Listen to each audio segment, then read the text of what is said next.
Kia ora and welcome to From the Ground Up. I'm your host, Harana Tangiora, and I'm a lecturer and a PhD student here at Lincoln University. This podcast is about all the fantastic research being undertaken by our postgraduates here at Lincoln and the real-world impact it has. In each episode, we'll sit down with brilliant minds to uncover fresh ideas, share inspiring research stories, and explore their student journey. Today, I'm chatting with Campbell Kerr, who's doing his PhD on how Aotearoa's food and fibre industries organise themselves and what helps or hinders those groups when they need to make big decisions together. He's especially interested in how a mix of people and perspectives can shape better outcomes, especially when it comes to tackling those big issues like carbon emissions. Campbell brings plenty of relevant research and industry experience to the table, from sea freight logistics to fresh produce distribution, vegetable production, and rural development. And he's been part of the Lincoln whānau for a while now, having studied horticulture, agriculture, and agribusiness.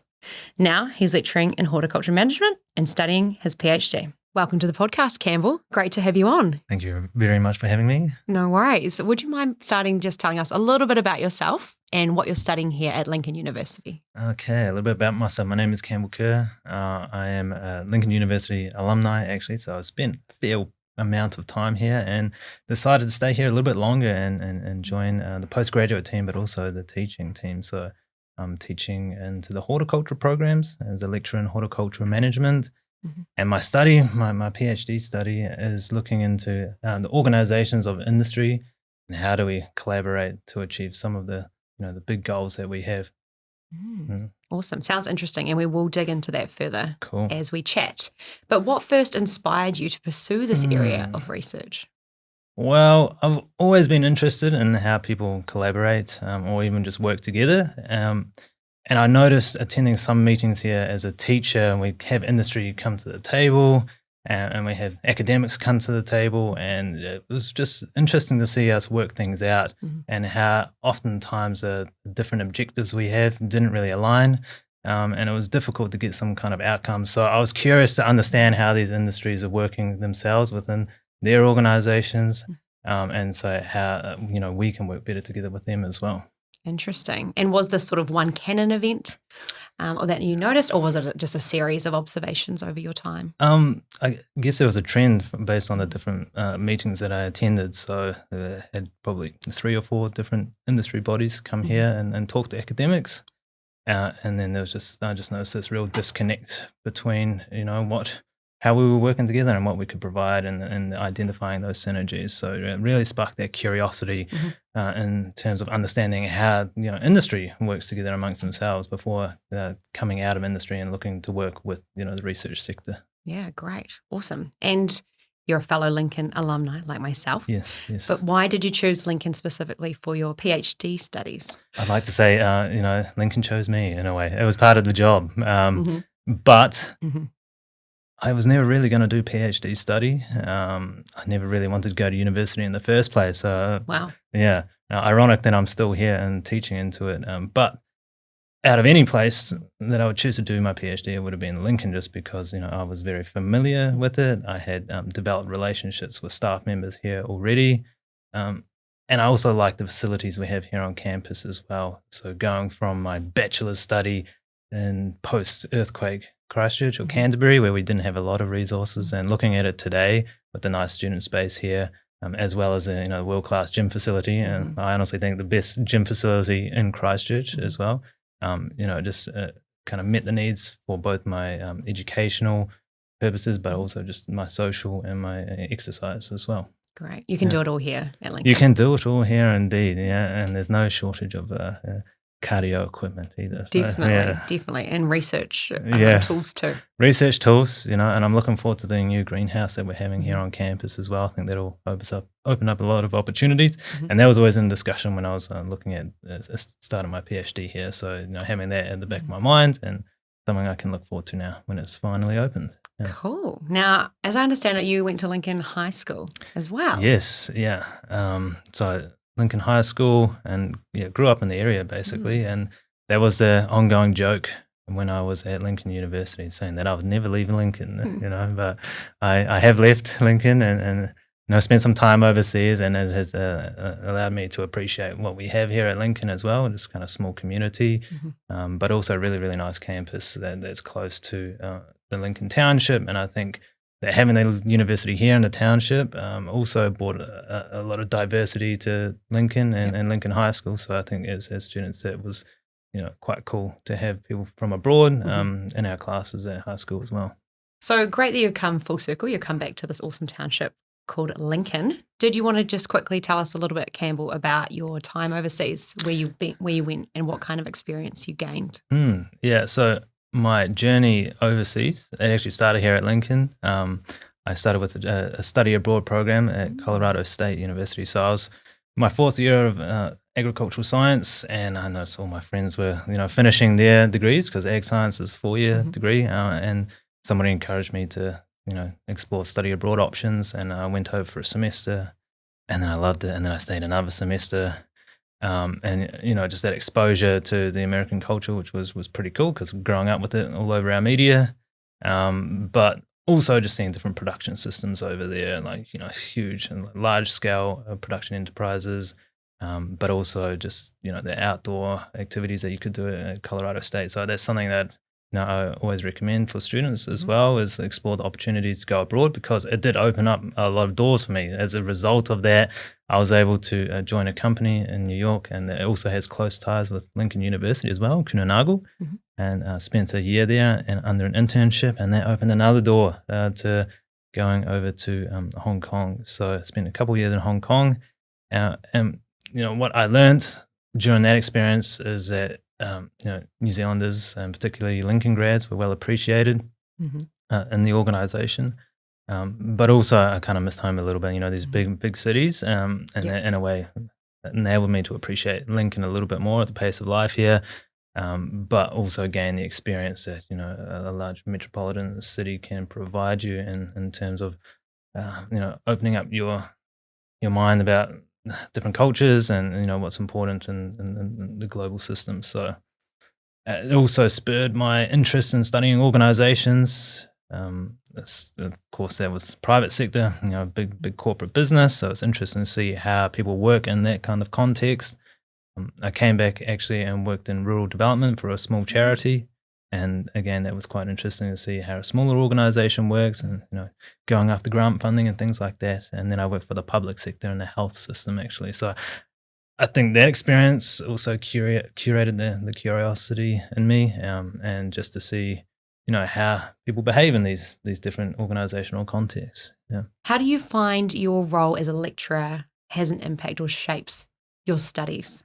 I think there are good synergies between the two. I think as part of my teaching and what I'm working on, that has kind of inspired also what I'm going to research. So I'm trying to, kill two birds with one stone here, and pursue a research path that will also build networks for me and help me deliver a good teaching. So whether it's building connections with people in the industry or local farmers that I can take students out to go and visit, or guest speakers who can come into the class, I think what I have chosen as my topic has really allowed me, or will allow me, to leverage some of these connections and develop a better teaching experience and learning experience for students.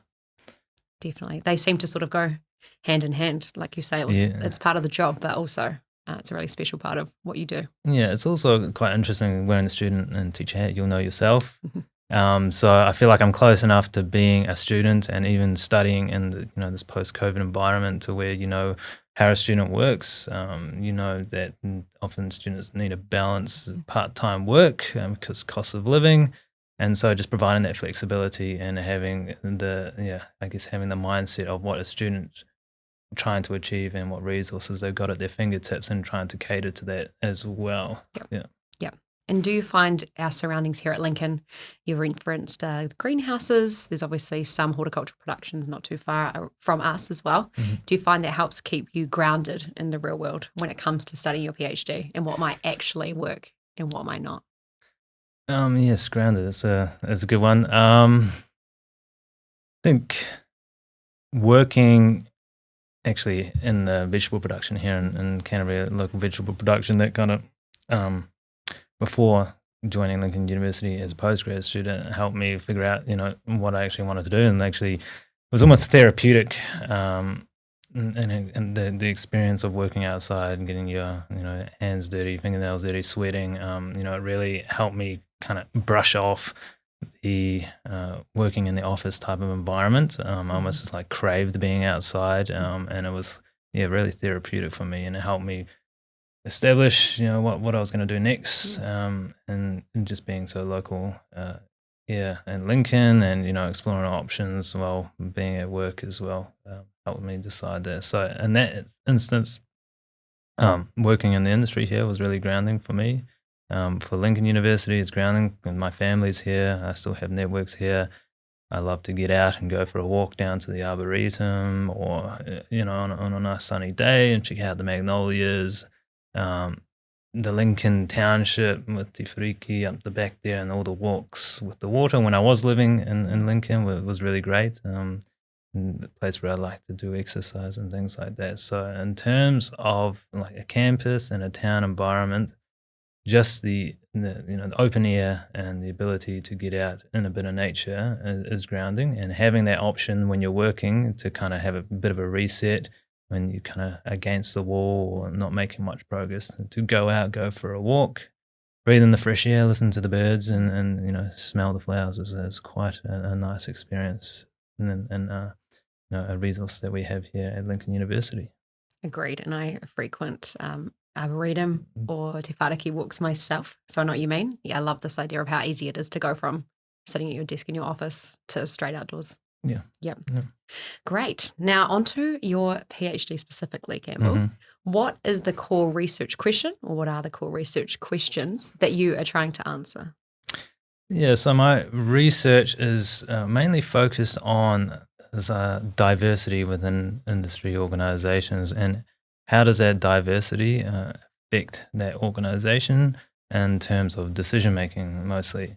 So what I'm trying to do is identify different areas of diversity. Of course, there's your normal ones like age and maybe education and perhaps what crop you're growing, but then trying to identify additional ones, whether your crop is being exported or is being sold domestically, and how these different dimensions of diversity affect the decision-making processes. So obviously everybody wants to advocate for their own interests, but how does that play out, and what kind of structures can be put in place to facilitate that process better, so that everybody is getting their interests met as best as possible, but that you're not taking an extremely long time to make a decision, but also ensuring that we're making the decision that lasts, so you don't have to go through that process again. Yeah.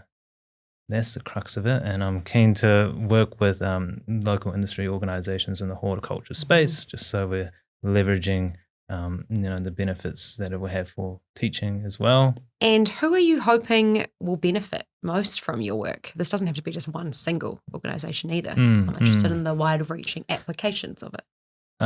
So I'm using this as a framework or as a base to help inform all industry associations in the food and fibre sector here in New Zealand. I think we've got a lot of grand challenges that we need to navigate, such as climate change and carbon emissions, and we really need to make a decision on these sooner rather than later. So if there is a framework, or if there is some kind of way that we can structure these conversations or these decisions that can help us make that decision sooner and make the right decision, I think it has an application to these industry associations.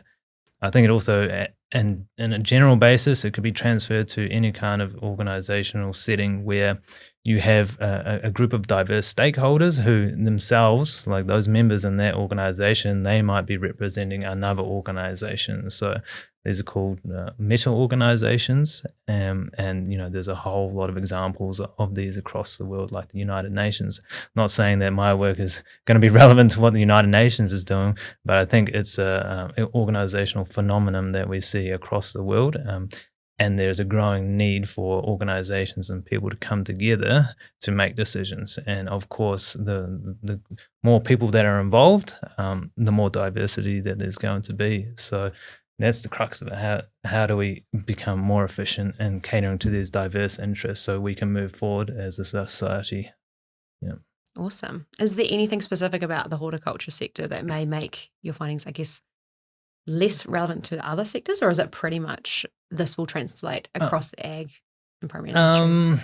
Well, the good thing and the reason that I'm focusing on, or one of the main reasons I'm focusing on horticulture, is that it is quite a diverse sector. So you have a real diversity of crops, you have a diversity of regional associations, and crops are grown through different parts of New Zealand. But you also have like this cultural diversity as well. You have your Chinese vegetable growers, Māori kiwi fruit growers, and things like that. So you have quite, I guess an environment or a subject to study. So I'm taking the most critical case example of it, and then I'm hoping that just by unpacking the social dynamics and the interactions, that the people as the commonality and the food and fibre sector as the commonality. So I feel there will be some transferability to the general agricultural sector. Awesome. I am looking forward to seeing how you go with this. Cool. And you've mentioned climate change, carbon emissions as some of those problems coming down the pipeline. Mm-hmm. Are there any other sort of impacts you think your research could have on the primary industries and other areas as well? In other areas, maybe like use of levy spend or... Yeah, that's what the first thing that came to my mind is how we're actually funding this. And that's a real big issue, and that's another thing that I'm curious about, and just with regards to who funds this transition, who benefits from this transition. Should it be strictly the private sector? And it looks like that's the model that some people are talking about, where you have more of a user pays, or large corporates are delivering a lot of these goods themselves, but actually, we all benefit from this. So is there, does the public sector need to come to the table as well? So I think that's one of the first things that interests me about the topic is how do we pay for industry goods? Who benefits? Because at the end of the day, any benefits from food production, they benefit the whole society in terms of food security. So and we want to keep it affordable for the general population as well. But also it's got to be a profitable venture for growers. So does the public sector need to come to the table? I don't know. But I think unpacking these things might create, might identify new ways or a new idea that we can explore further down the track. Maybe more research projects as spin-offs. More research projects as spin-offs, indeed. Yeah, that's what we like. Definitely. I think you're starting with the crux, but I think there's huge avenues for future work as well. And we've referenced the United Nations. Great. Love that. How else do you see your work potentially being relevant internationally? Are we facing some similar problems as everyone else? Yeah, everybody's in the same boat, really. We've all got the same challenges. This idea of meta organizations that I'm digging into is being explored quite thoroughly in Europe, and so I think that has applications there, but also just the industry goods system in general. Every nation is doing things differently, and there's no commonality, and of course there's lots of factors that is driving that, but it doesn't seem like people have figured out the magic solution. So I think there's transferability and relevance because, as I said, we're all facing the same issues. We all need to feed a growing population, and we all need to do it at an affordable price without an impact on our environment, so we actually have somewhere to live and eat in the future. So it's just these grand challenges, as they say, and we've got these wicked problems as well. Yeah, totally. And the PhD is the place to try and tick some of these off. Well, yeah, definitely not. Yeah, that's what I'm learning. I guess as postgrad students, we come in with these high hopes and big ideas, but also need to be careful that we're keeping things manageable, because you can't take on the whole world. And that's what I'm figuring out with my research, is that, the old saying, a good PhD is a completed PhD. And at the end of the day, what we're learning how to do research. We're not trying to save the world. So learn how to do research first and become competent in that, and then we might have the ability to contribute to conversations later on down the track. But just need to get our apprenticeship in research first. Exactly. Are there any countries that are particularly doing really well in terms of diverse decision-making organisations, these meta organisations? That's a good question. I don't know. So how do you define the success there? I think there's a lot of, I don't know if anybody would say the United Nations is doing well or not. That's a pretty hard thing to say. I'm just looking at the systems of funding these industry goods. Like in the US, they're probably further down the track in terms of private sector funding and the problems that they're facing there or experiencing there. And then the Irish model, which I think is quite an interesting model, which is still predominantly publicly funded. So I don't know. That's a really good question. It's something that I've got some few examples that I can say where people seem to be happy if somebody else is paying for the industry good. I think the Australian model is also interesting as well. What about it when it comes to selecting PhD supervisors? What are some of the things you think future students could consider? Yeah, so that's a very important decision in a PhD or postgraduate student's career. The one thing, you have an option to stack your team. So though you might not have somebody who has everything you want, you can identify people who have some of the skills that you want.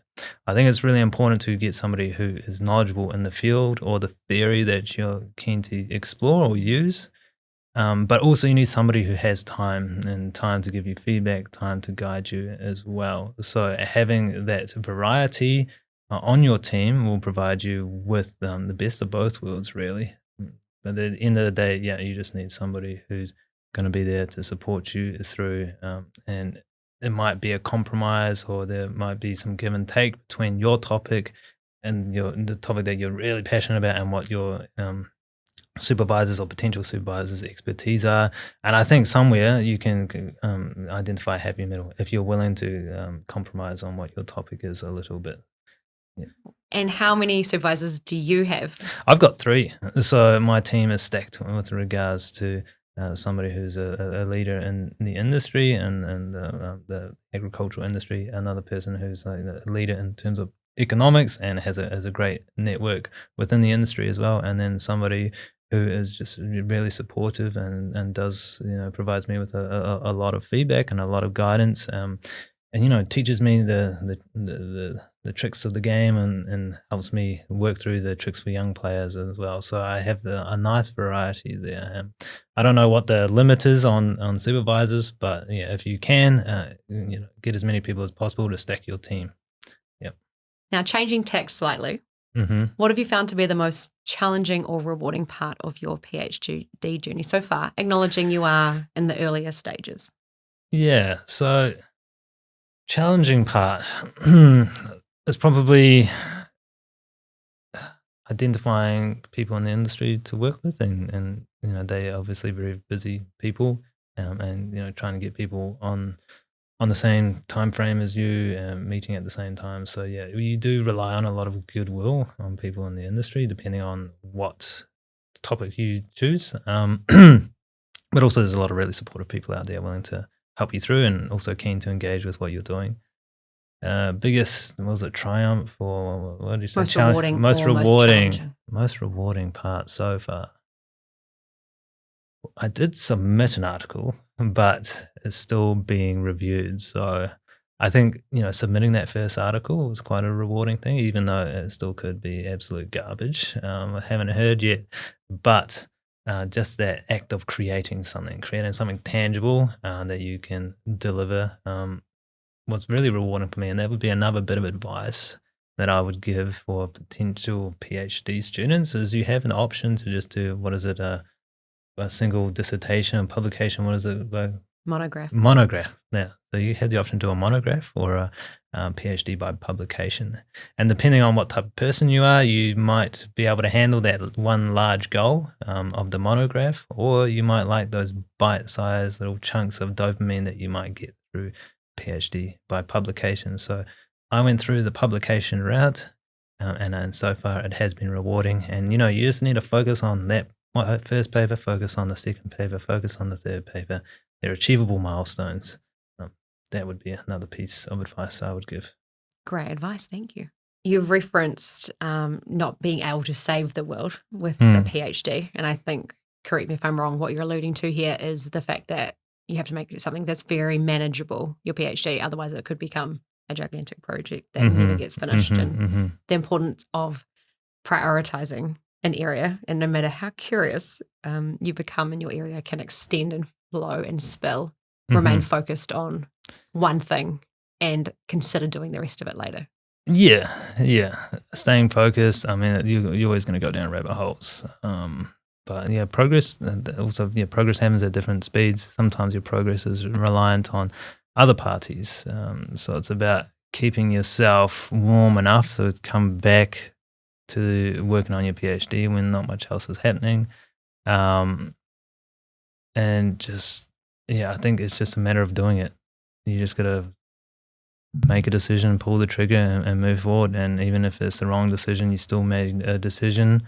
You still went in one direction. You might have found that's the wrong direction. But I think the worst thing to do is sit there in one place, spinning your tires and not moving forward or not moving in any direction. That's the wrong direction. So, yeah. Love it. And I mean, I can confirm I did change maybe a 90 degree, not quite 180 on my own PhD topic. So as you say, going down these rabbit holes and exploring things is important. But eventually you need to pick your direction. And that's going to be the right one for you. Yeah. You gotta pull the trigger. Yeah. 2 questions, Campbell, to finish us off. The first one is, if you had $1 million of research funding, what would you spend it on? $1 million research funding. So it's one of my little pet projects, or my passions, is I like this idea of social farming is what they call it in Italy, but it's using agricultural resources to deliver social services. And if I had $1 million of funding, I would love to have a little trial here at Lincoln University and bring people from the community in to get some of that therapeutic experience that I had working out on the vegetable farm after I had done my corporate work. So I think there's real value in that, and I think the social side of agriculture is an untapped thing here in New Zealand, and it's something we don't really communicate that well.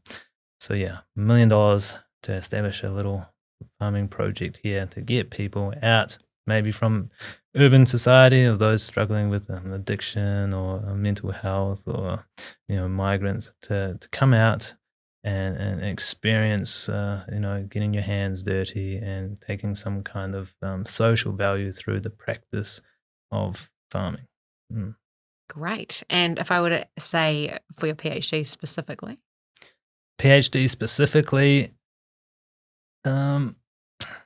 I'd also just like to get everybody in the room together, and whether it's going to pay for their flights to get there or pay for their time, because everybody's very busy and their time is expensive. So to get people in the room and just to see how a conversation is had amongst them on a big topic, that's probably what I would do. And I'll just kind of sit there and do what I do best, which is watch people, not like in the creepy way, but like as an introvert, people watching. But yeah, sit there and just and watch things play out, and just to get an insight into these types of conversation. $1 million get you a few focus groups and observations. A few focus groups, a few observations, a bit of publicity, and hopefully some people that feel like the work that we're doing is important. Because I'm sure through that experience, people are going to be very concerned with how these conversations are played out, and concerned with their interests or their opinions being fairly represented. So I think everybody loves to be heard, but it's what we do with that information and move forward is the most important part. So. If people are listening to this podcast episode and they're interested in your area and they'd like to get in touch with you, how would they be able to do so? Well, you can Google me. I think researchers at Lincoln, you'll be able to find me there. In my staff profile. Can look me up on LinkedIn. I wouldn't say I'm too active on there sometimes when I choose to be, but yeah, I'll be checking messages. So reach out to LinkedIn, email me, campbell.kerr@lincoln.ac.nz. I have an open door policy, so come by my office. I won't say where that is, but yeah, turn up to campus. Staff are very friendly, very open, so open door policy, come have a chat. And yeah. Sounds great. Now, final question for the podcast today. What is your favorite food or fiber product? I know this is hard, but ideally you will only pick one. Ice cream. Ice cream. ice cream. Love it. No And it's further simple. elaboration. It's just ice cream. Yeah. Yeah.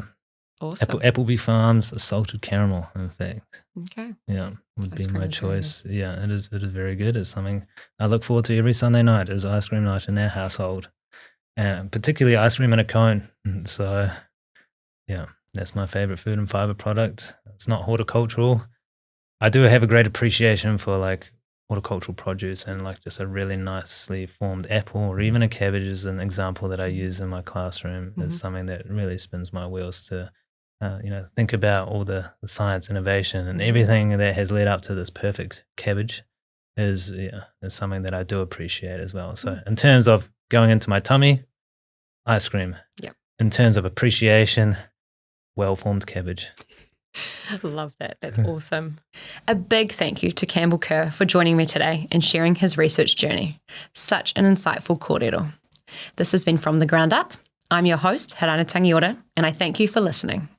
If you enjoyed today's episode and you want to hear more about our postgraduate research here at Lincoln, as well as the people behind it, don't forget to rate, subscribe, and share this podcast with your friends and whānau. See you next time.